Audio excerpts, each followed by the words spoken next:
সুপ্রিয় ভাই ও বোনেরা, আসসালামু আলাইকুম। দেশ প্রবাস যে যেখান থেকে দেখছেন, আজকে দেখেন এটা হচ্ছে আমাদের যেই ছাগল, সেই ছাগলের বাচ্চা হয়েছে। দেখেন এই যে আজকে আমরা আপনাদের দেখানোর চেষ্টা করতেছি আমাদের ছাগল।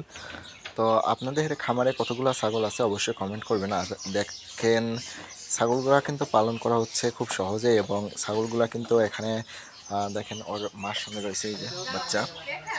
আর এটা হচ্ছে বড় ছাগল।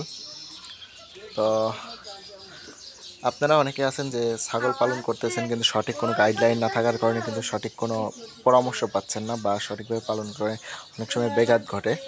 তো আপনারা কিন্তু খুব সহজেই কিন্তু ছাগলকে পরিচর্যা করতে পারবেন। যেমন ছাগলের টিকা সবসময় দিবেন, বা সঠিক সময় সঠিক পদ্ধতিতে।